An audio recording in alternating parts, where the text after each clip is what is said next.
Hello and welcome back to Assetto Corsa for yet another video on the Nordschleife challenge. Thank you very much for joining me in this particular video, and today we are going to be taking out this for a spin. This is a 2015 BMW M4. Now, I did see a request or two for an M4.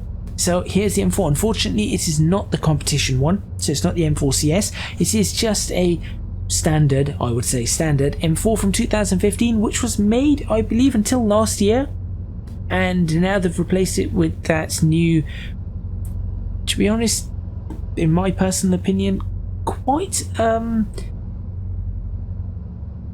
what's the most diplomatic way to put this? Anesthetic model. It just doesn't look like a BMW in my opinion, or maybe it looks like a cartoon BMW. Just nothing, it isn't very nice. What's this? This is very nice. So yes, we are going to be taking out this car around the Nordschleife. So this car has a 3-litre inline-6 twin turbo producing 425 brake horsepower at I think around 5,500 RPM. In addition to that, we also have what's the torque figures on this? I think 405 foot-pounds of torque, and if you want to convert that to Newton meters, 405, about 550 thereabouts Newton meters of torque in quite a nice range. It's not just a peak torque at one particular one set of revs. I think it's a nice range between around 2,000 and 5,500 RPM is where you've got the maximum power. So there you go, that's pretty nice. So this is a lot faster than what we took around last week. Last week was, of course, the Audi Quattro, which I think something was wrong with, because it just did not seem to handle the way I would expect it to in any way, shape or form.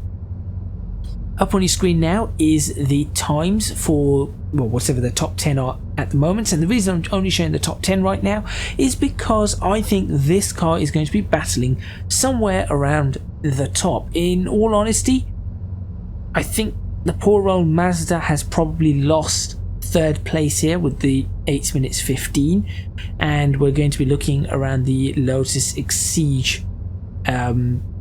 I'm not sure if it's going to be around at the Lotus Exige times, because that was a mid-engined car and you did have the better balance. This is not. This is front engine, rear wheel drive. It is going to be interesting, so put your comments right now. What time do you think this car is going to get? I am going to push the car quite hard. I do remember trying out this car once before in Assetto Corsa. What I really liked is that it felt like a BMW, and I had that verified by somebody who owned a BMW at that time. But what I did not like was the paddle shifters. I wish it was a manual. So there is that. Top speed on this car is 155 miles per hour. I think it's limited. And the tyres, of course, we always talk about the tyres, very important. We have two 5.5 35 ZR19s on the front and two 7.5 35 ZR19s on the back. Hey look, 19-inch wheels front and back. Take note, BMW of 2021. That's how you do something. You don't have two different wheel rim sizes that look horribly out of place. I think there must be about a 2-inch difference on the wheels or something. Anyway, 0 to 60 on this car, I actually do not know. That was something I didn't check. I think it was 4 seconds, but I did not look into that properly. But I think it was 4 seconds. So it's a fairly fast car. I'm probably going to say it might be a little bit more than 4 seconds, probably 4.5, but between that time, as I said, on this it does not really matter. The 0 to 60 doesn't matter. It's what it's like overall on the track. So I think that's enough of me rambling. I've talked about the power on the car, I've talked about everything like that. we've mentioned what things that we need to look out for, what things could trip it up, the rear wheel drive for example. Let's just get on with it. As usual, I'm going to be doing some Patreon only practice laps now, and then what you will see in the next few seconds will be me trying to do a proper couple of laps of the Nordschleife. Let's see just how fast I can take this. I'm guessing top 3 is very much on the cards here.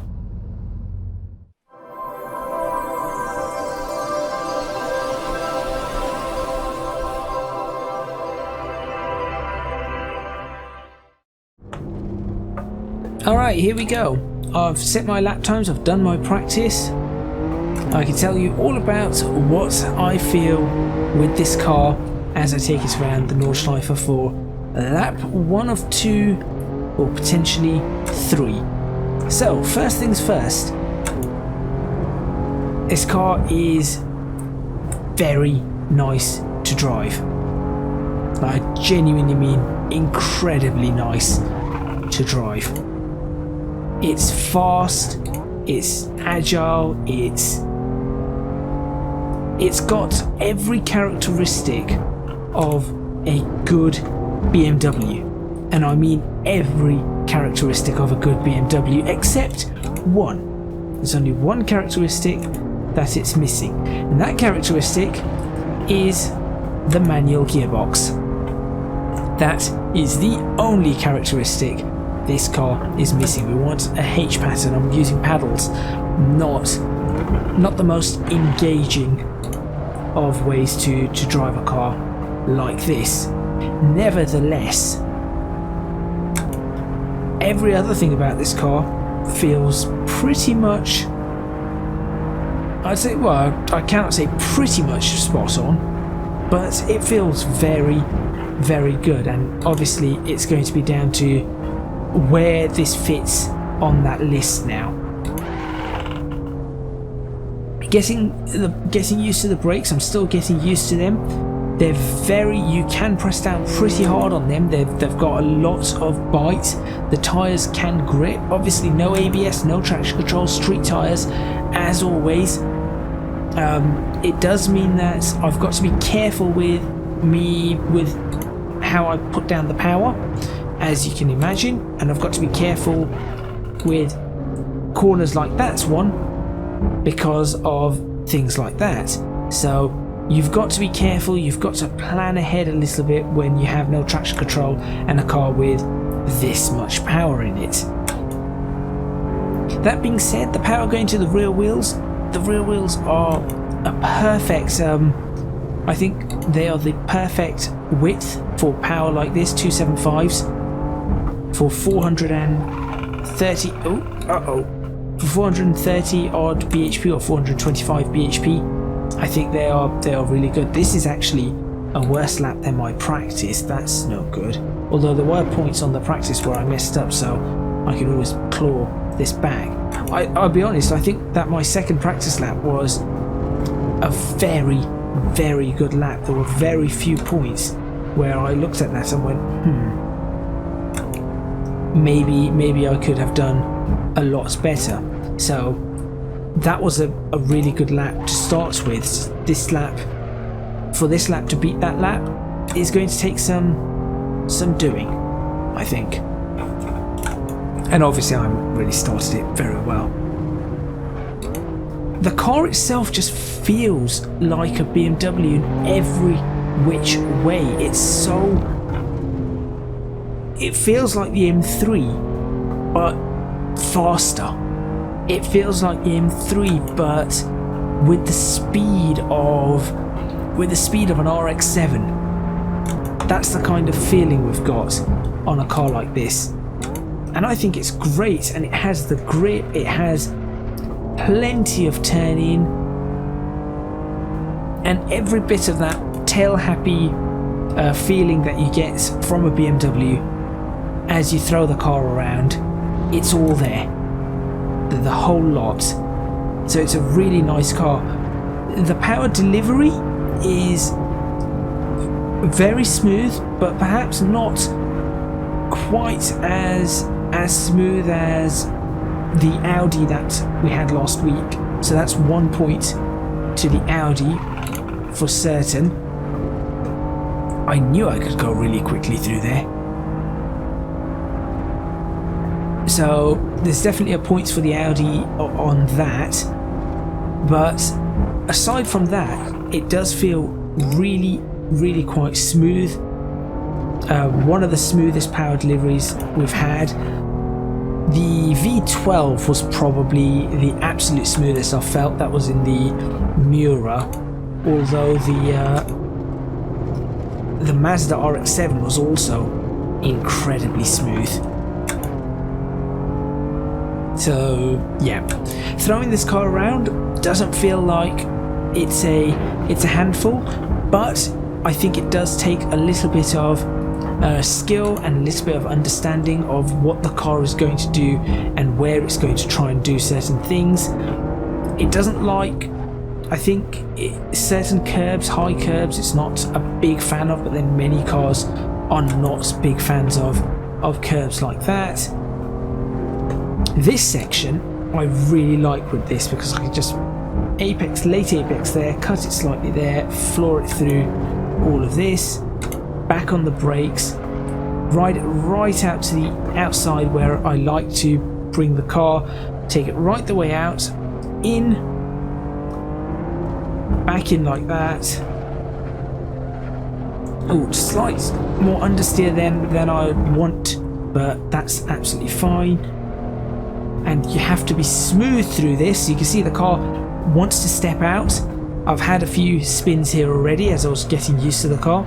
I said few, 1 spin. Third gear is a really good gear through a lot of that. The gearing is fairly, you end up with fairly tall gearing in certain places. Oh dear, that's no good. That's going to lose massive amounts of time. There's some of that tail happy BMW-ness. BMW-ness? Yeah, sure, that's a term.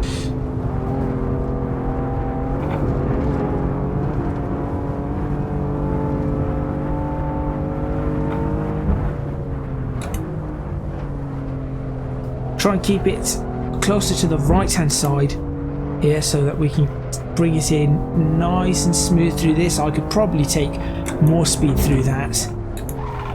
The corner I do not like. I wonder if there's anybody who does like that corner. Mini carousel. So I certainly do not.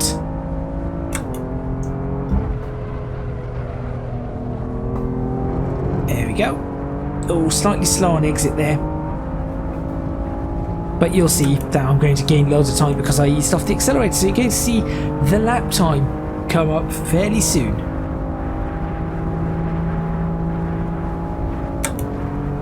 Now, 155 is the limited speed of this. Obviously, this car has the limits taken off.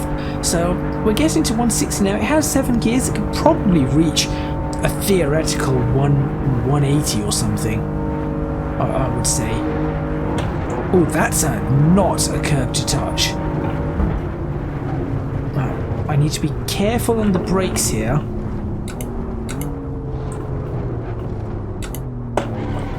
Come on.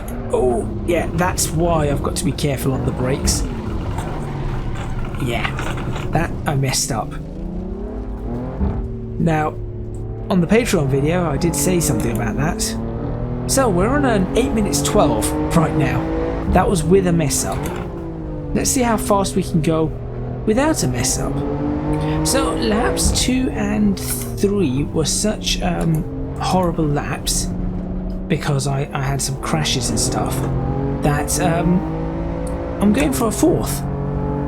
And the only reason I'm doing that, as I said, is because I had crashes on the other laps and that just ruined everything. So here we go.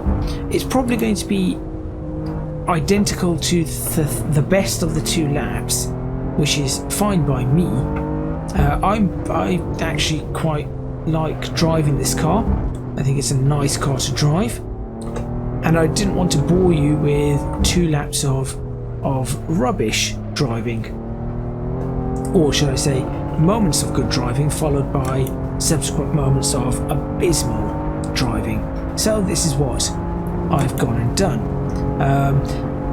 In terms of whilst I'm doing this, we might as well talk about where this car's probably going to go on the drivability board. It's going to be right up there. It really is. I've got to say already it's going to be top 5. It's just a matter of where in the top 5 this is going to go, and it's also a matter of if I can get a nice clean lap to show just how fast this car is on its just on street tyres. I'm fairly certain that if I was to put this on semi-slicks, we're getting under 8 minutes, no problems. Now, one thing I need to do here is I need to slow down more than you would think, and the reason I need to do that is to be able to make this corner, which again I haven't made brilliantly, but it's just to be able to make that corner you have to slow it down, and I didn't slow it down enough coming over the blind crest.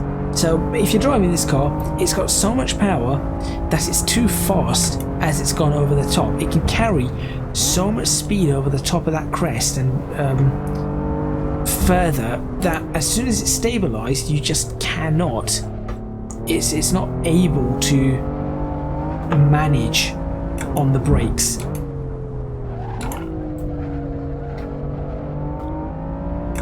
Now this is where I seem to mess up for some reason. I was okay before, but for some reason here I end up messing up, and then it's just, I don't know, things just go horribly wrong, and I've been running into huge problems all the way down to the end for some reason. But I've managed to sort it out this time.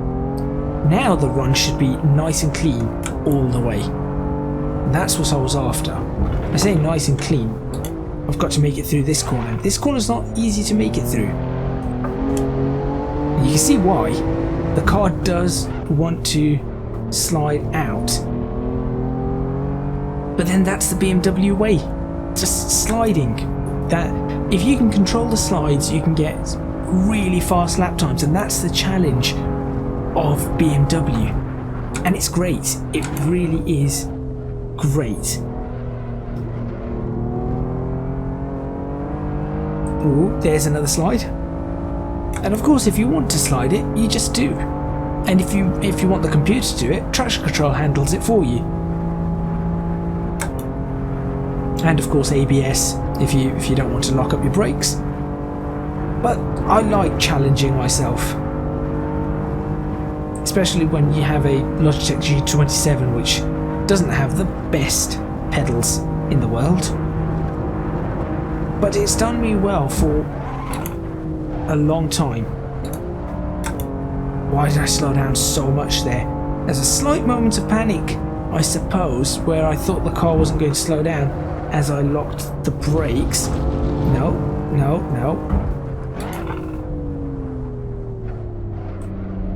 Again, you've got to slow the car down to get through these corners. You really have to slow the car down. It doesn't like some of these.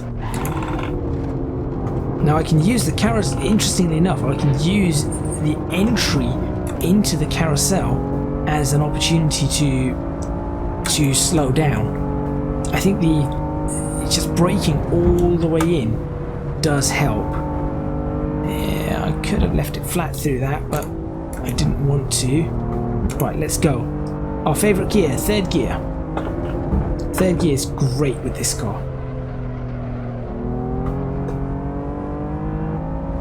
You can use it through most of this section. It's just a third gear section.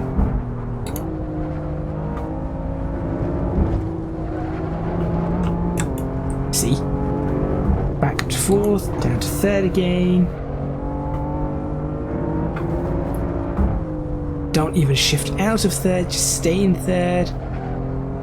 There we go.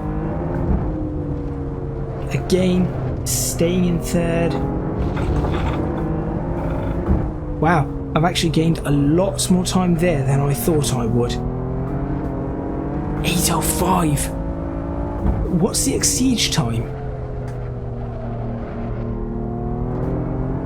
I need to know the Exige time now. Exige S time. No, you don't. Count it. I'm just going to count that anyway. That would have been a fine lap. I don't have time to make another one. So the car does do that on occasion. Whoa. Exige S is an 8:02. So how am I going to improve? Come on, what about this corner? I know I can always improve on this corner. And then a horrible corner, which that corner is really bad. 8:02. I don't think I'm getting the 8:02, but this is a lot closer than I had thought, particularly as go on, Flores. Particularly as the early laps, or the first lap I did was what, 8:12. And I'll be honest, the second and third lap I messed up, so I wasn't sure what I was going to get. I knew I was faster. I was thinking I was around an 8:10. Didn't realise that I was quite this fast. 8:06. I wonder. It's not going to. I mean, probably going to the 8.5s. Not the 8.4s or 8.3s, or certainly 8.2s. 8.2.699 is the time to beat.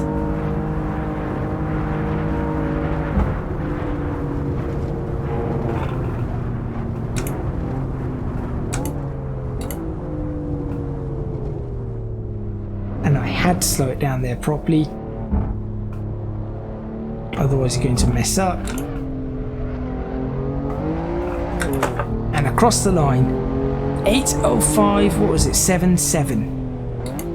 There you go. That was a really fast lap time. I'm going to put that up on the times now timesheet. There you go. That places it quite easily into third place. 10 seconds. Is it 10 seconds or over 10 seconds? I'm not looking at the timesheets because I've not made them yet. Over 10 seconds faster than the no, it was 10 seconds, wasn't it? 10 seconds faster than the RX-7. That's ridiculous speed, that is, and only a few seconds off the Exige, which, remember, is a V6 mid-engined, essentially, supercar. Lightweight. It's a lightweight sports car, but it feels like a supercar. I am quite surprised with the speed that this car has managed to muster up. Albeit not exactly the cleanest of runs, but still really fast. Where would this go on the driver rankings? Where would I place this on the driver rankings? Well, as I said, I think it's definitely a contender in the top 5. The question is, do I put it ahead of the RX-7 or not? And similarly, do I put it ahead of the Exige? I think that the best place for this, as I crash it along the side, I think the best place for this is going to be the I think it's going to be between the RX-7 and the Exige. I think that's a good place for it. I'm trying to see what this car's like to drift. Not great, at least not when I'm trying to talk and not really focusing on drifting. I'd say, yeah, let's put it between the RX-7 and the Exige. So it slots into 4th place. I think that's a really good spot for it. Let me know if you think if you have a different spot for this particular car. That brings me to the end of this video. Thank you very much for watching. I do apologise for the slight mishap on the laps. Reasons behind that. Leave a comment in the comments box below letting me know what you think and any cars you want me to try. Of course, like the video, subscribe to the channel, that would be great. Support me on Patreon if you can do so at www.patreon.com/ECGadget. That support would be massively appreciated. It would really help me out. And also, you can find me on social media at ECGadget LP for both Twitter and Instagram. That is all from me, and I will see you next time in Assetto Corsa for another video on the Nordschleife challenge. Let's find out what car I take out next.